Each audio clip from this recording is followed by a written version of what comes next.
La parole est à vous, vous est présentée par Du Côté de Montréal, partenaire de votre immigration. Bonjour. Merci d'avoir accepté cette invitation. Oh, avec plaisir. Alors, on est là pour partager votre parcours. Oui. 20 ans. Et oui, cette année, je vais fêter mes 20 ans. C'est extraordinaire. Alors, je suis ravie. Qu'est-ce qui a fait ce départ il y a 20 ans? Il y a 20 ans, j'ai dû prendre la décision de quitter l'endroit où j'étais. Et je cherchais en France, simplement, mais en dessous de la Loire pour avoir du beau temps. Ouais. Et un jour, par hasard, mais je ne crois pas au hasard, je pense que c'était lié à mon destin, je suis tombée sur la revue qui s'appelle Rebondir. Et j'aime cette notion de rebondir dans la vie, vraiment. Donc j'ai été attirée, je l'ai lu, je l'ai étudié. Et avec la personne avec qui je vivais à ce moment-là, on a monté ce projet.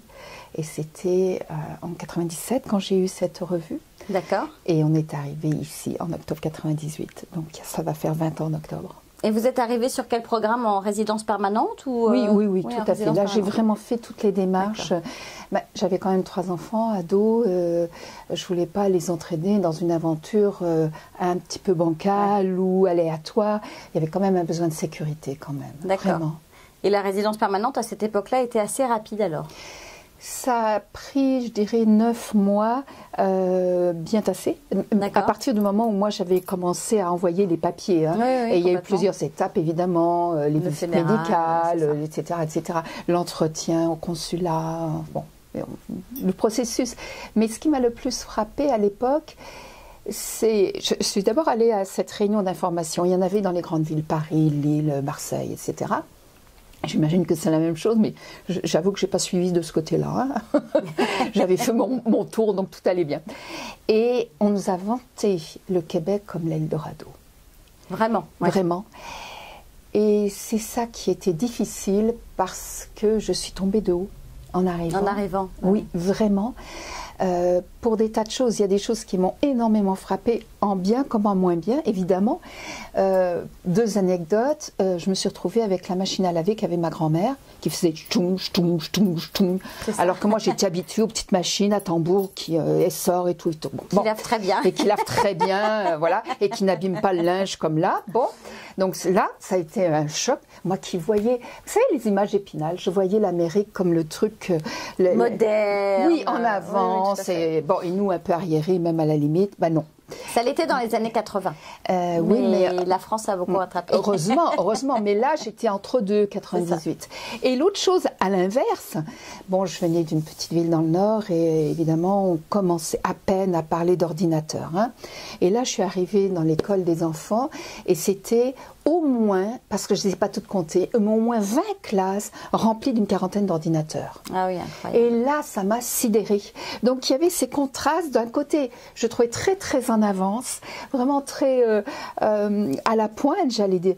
Puis d'un autre côté, des trucs qui dataient pour moi de ma grand-mère. Alors, c'est ce contraste. Ouais, ce contraste existe toujours puisque les machines à laver, alors il y a les machines européennes, oui, mais la machine nord-américaine reste avec ce système de ballottage qui fait que le linge blanc sort gris. Oui, et ça abîme beaucoup le linge. Et moi, dès que j'ai pu, je me suis acheté une toute première machine à tambour qui sont arrivées. Ah bah oui. Ça, c'était vital pour moi. Mais bon, le reste, on s'adapte, on s'habitue.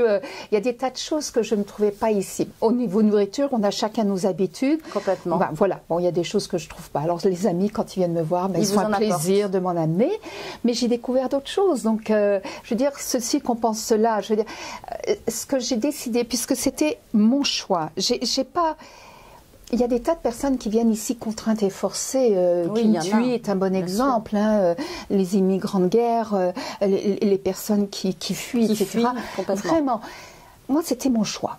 Donc, je me suis dit, assume ton choix, mets-toi responsable. Ben oui. Et du coup, j'ai essayé de m'adapter le mieux possible. Il y a eu des années difficiles. Oui, tout à fait. Tout à fait. Des années difficiles parce que mes parents sont tombés malades et qu'ils étaient loin, que je ne pouvais pas être près d'eux. Des années difficiles parce que je n'ai pas été reconnue comme orthophoniste ici. C'était mon ancien métier en France. Donc, il a fallu que je fasse un choix. Est-ce que je reprends des études et j'avais des enfants adolescents, ou est-ce que je me lance autrement? Et comme j'étais aussi psychothérapeute et thérapeute conjugale et familiale, j'ai ouvert un bureau. Mais oui, mais j'ai commencé à zéro. Donc les premières années, j'avais un client ou deux par semaine. On ne peut pas vivre avec ça là. Non, oui, j'avais un peu d'argent de côté devenu de France, mais on a vraiment vécu sur le seuil de pauvreté pendant quelques années. Et mes enfants ont joué le jeu. Et parce qu'ils étaient là, et heureusement qu'ils étaient là, je me suis battue. Bien sûr. C'est ce qui m'a motivée, c'est ce qui a fait que j'ai été de l'avant, c'est ce qui a fait que j'ai cru en ce projet. Oui, vraiment. Et donc, du coup, oui, il y a eu des années difficiles, mais en même temps, il faut que je raconte une anecdote. J'ai toujours travaillé avec des psychologues, même si je ne suis que, entre guillemets, psychothérapeute, je me suis toujours entendue avec des psychologues. Et à un moment donné, j'ai eu un bureau où il y avait plusieurs psychologues, dont une avec qui on a lié amitié. Et elle adore la France. D'accord. Et elle ne comprend pas du tout, mais alors pas du tout ces Français qui viennent ici. Mais franchement, mais pourquoi ils viennent ici, ces Français? Bon, la France est tellement belle, et c'est vrai.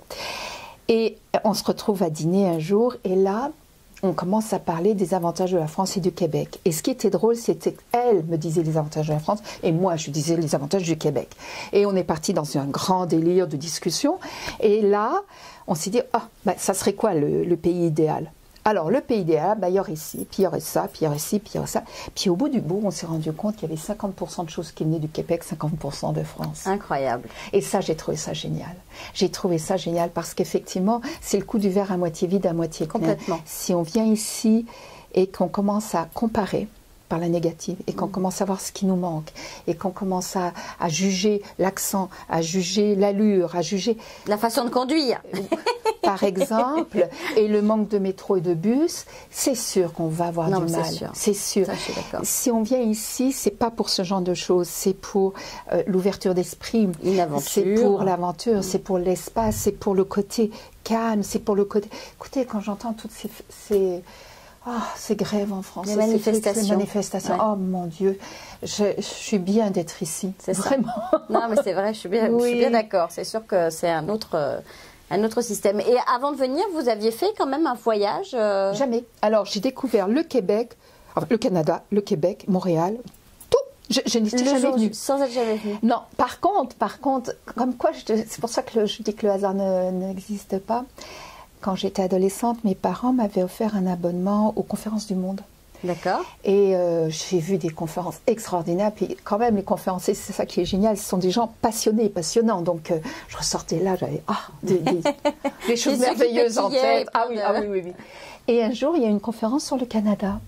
D'accord. Et je me suis dit, tiens, si un jour je déménageais, j'aimerais bien aller dans ce pays. Incroyable. Mais voilà, c'est resté dans un coin de la tête. Certainement pendant des années. Et à un autre moment, j'étais en première ou en terminale. Une de mes amies, et c'est excessivement rare, a fait un ACV ou un AVC, suivant le pays, à l'âge de 12 ans. Ce qui est rare, on ne voit pas ça souvent chez les enfants. Très, très rare. Un accident vasculaire cérébral chez un enfant, non, pas souvent. Et du coup, elle avait des handicaps parce que ça avait atteint certaines zones du langage, donc elle avait du mal à parler et elle avait du mal à lire et à écrire. Je comprends mieux maintenant pourquoi vous êtes devenue orthophoniste. Alors, je vous raconterai, c'est autre chose. Et un jour, on parlait ensemble, et là encore, on parlait du pays idéal, et je me souviens lui avoir dit que si je veux changer de pays, ça serait le Canada à cause des espaces, à cause de tout ce qu'on pouvait créer. Il semblait y avoir une facilité à créer. Oui. À croire en ses rêves. Oui. Et alors, pour revenir à l'orthophonie, non, c'est un tout autre souvenir. Petite parenthèse, parce que ça n'a rien à voir avec l'immigration, c'est que quand j'étais enfant, j'étais dyslexique, dysorthographique, et qu'une institutrice m'avait pris en grippe pensant que j'étais paresseuse et que je ne travaillais pas, que j'apprenais pas mes leçons, parce que j'étais incapable d'écrire. Et elle me faisait tourner dans la cour de récréation avec mon cahier attaché dans le dos, parce que je faisais trop de fautes. Quelle horreur. Donc j'ai vécu beaucoup de honte, de rejet évidemment, parce qu'on ne joue pas avec l'enfant qui est pointé du doigt, et de manque de confiance en moi, d'estime de moi, vraiment ça s'est cumulé. Et un jour, pour la xème fois où je tournais dans cette cour de récréation, je me suis dit, quand je serai grande, je trouverai un métier pour aider les enfants comme moi. Et quand je suis arrivée au moment de mon bac, j'ai vraiment hésité entre psychologie et orthophonie, qui venait de commencer en France, c'était assez récent. Et j'ai choisi orthophonie, mais j'ai quand même fait des études en psychologie. Et après, je suis devenue psychothérapeute. Ça faisait vraiment partie de quelque chose que je voulais faire, développer et aider. Et ici, souvent, on me pose la question, est-ce que les problèmes ici sont pareils ou différents qu'en France ? Les problèmes d'identité, les problèmes existentiels sont partout les mêmes.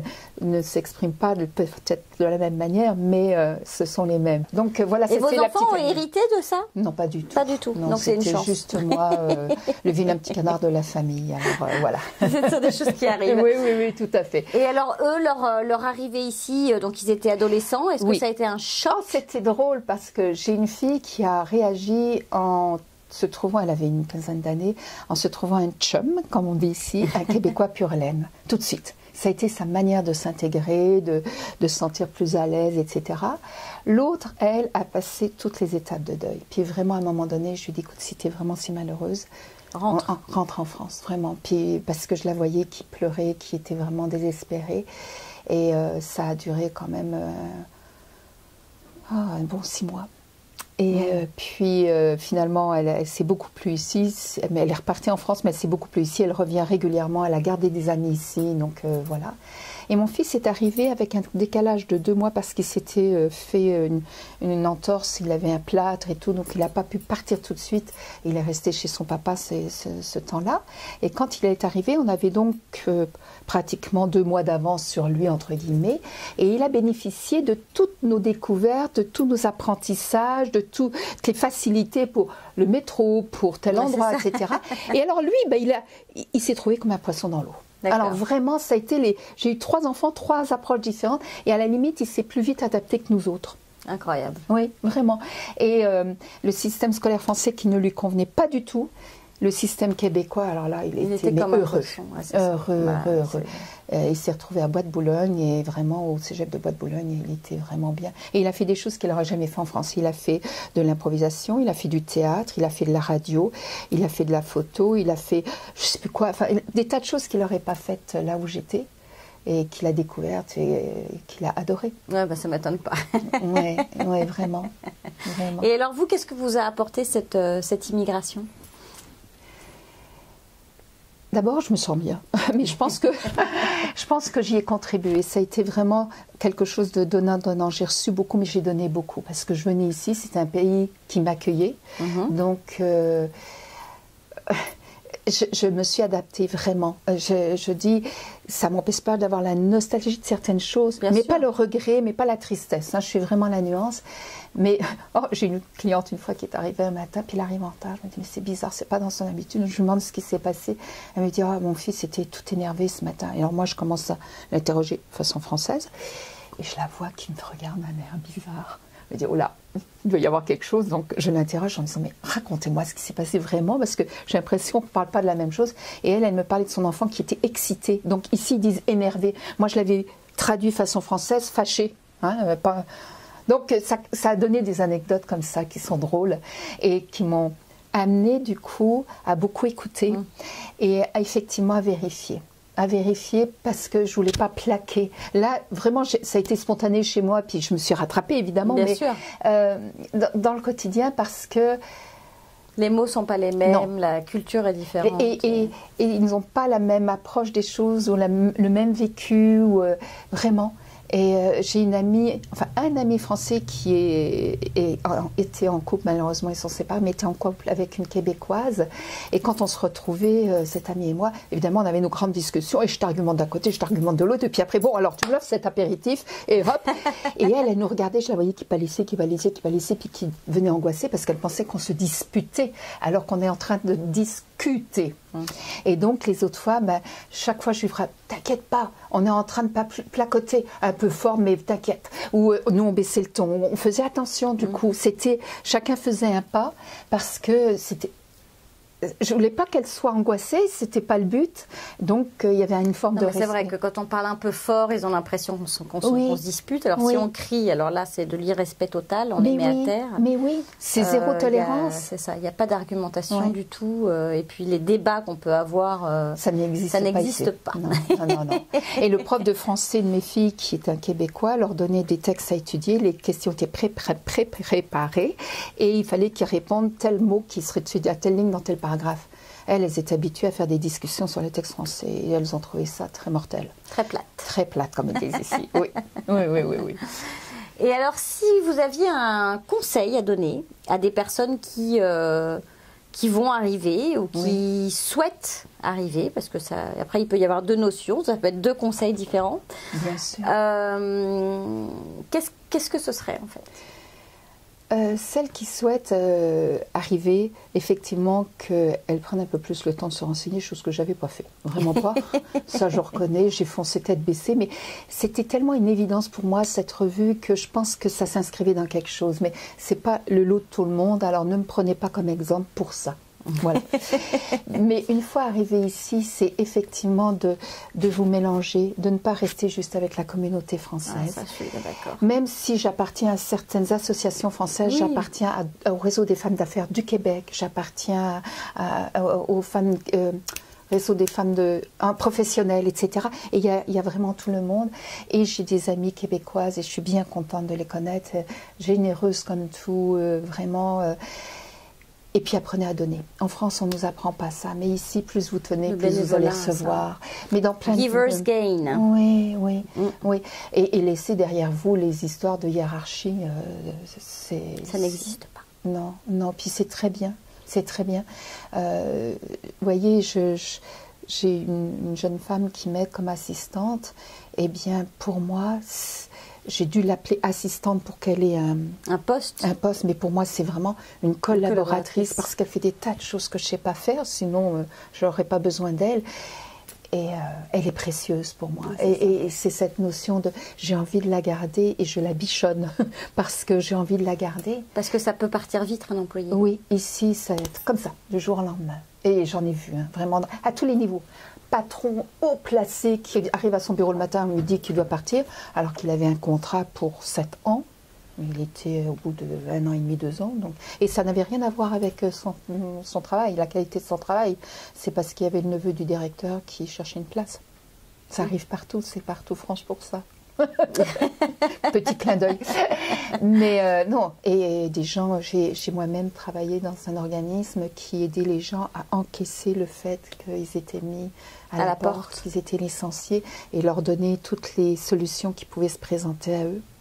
Donc oui, ici, il n'y a pas toute la couverture sociale qu'il y a en France pour protéger, mais en même temps... En même temps, comme ça, on bichonne ses employés. Oui. Enfin, moi, c'est le sentiment que j'ai. Mais dans les 100 meilleures entreprises, il y en a 20 au Canada quand même. Dans les 100 meilleures entreprises du monde. Du monde, oui, ça c'est sûr. Donc, à refaire, vous le referiez comme ça? Si je suis moi-même, j'imagine que oui. Ou alors, il faudrait que ça soit une autre vie et que j'ai d'autres expériences. Mais je veux dire, refaire, si je repars au point de départ, je repars avec la même mentalité. Alors maintenant, si c'était à faire avec l'expérience que j'ai acquise en 20 ans, ça fait beaucoup quand même 20 ans, oui, c'est ce que je disais, je prendrais peut-être le temps de mieux me renseigner, d'assurer plus mes arrières, de prendre le temps plus avec mes enfants. Je prenais beaucoup de temps avec eux, je passais beaucoup de temps avec eux, mais de parler de ce que ça représentait pour eux, etc. Quoique, ils ont l'air d'être très contents d'avoir eu cette expérience, ça les a vraiment ouverts. Là, on était dans une ville de province. C'était très conformiste, très petite bourgeoisie française. Et le fait de venir ici, ça leur a ouvert l'esprit de manière extraordinaire, à tel point que mon fils est parti 9 mois en Asie, chose qu'il n'aurait jamais peut-être fait avant, qu'il pense revenir ici, que bon, ils se sont ouverts à plein de choses. Le champ des possibles, on leur ouvre le champ des possibles. Un autre exemple, c'est leur ouverture d'esprit quand on parlait de gays. Là où on vivait, c'était vraiment l'insulte, c'était la pédale, c'était le PD, c'était toutes les insultes possibles, imaginables. C'était des malades, enfin vraiment tout le conformisme français. Alors qu'ici, ils se sont rendus compte que non, ils ont eu l'ouverture d'esprit. Et moi, je trouve ça génial. Ils ont compris que c'était juste des humains qui étaient des personnes du même sexe. Et ça leur a permis comme ça de se dégager de valeurs, de critères, de manières de penser qui, pour moi, sont trop rigides ou trop fermés. Ça les a ouverts au monde. Et vous envisageriez de repartir vivre en France ou... Moite-moite. Ben oui, j'ai des enfants pour les fameux 50%. Non, c'est parce que j'ai des enfants en France et bientôt des petits-enfants et que j'en ai ici. Donc j'ai envie, et que j'ai des amis ici, que j'ai des amis en France. Moi par contre, je suis... Toujours divisée. Mais oui, bien sûr. Mais je ne le vois pas comme une division, je le vois comme un enrichissement. J'ai deux... Vous savez, quand je me suis séparée, je suis divorcée, j'ai dit à mes enfants, écoutez, vous avez de la chance maintenant, vous allez avoir 2 chambres, 2 lits, 2 machins, 2... Et vous allez prendre le meilleur de chacun. Et j'ai envie de prendre le meilleur de chacun. Là, c'est ça. Oui, vraiment. Bon, ben merci Jacqueline pour cette belle expérience. Avec plaisir. Mais je trouve que je suis un assez bon exemple de... On peut vivre bien ici en étant heureux et dans la durée. Et, il faut vraiment se donner la peine de passer les années difficiles, parce qu'il y a des années difficiles d'adaptation, d'acclimatation, etc. Et d'avoir cette ouverture d'esprit de dire que c'est nous qui avons choisi, pour la plupart des cas, hein, je précise. Hein, pour ceux qui ont choisi, pour ceux qui ont choisi, et de faire en sorte de c'est à nous de nous adapter, quoi. On est d'accord. Oui, vraiment. Bon, ben merci. Merci beaucoup de m'avoir reçue. Merci, et nous, on se retrouve après la pause.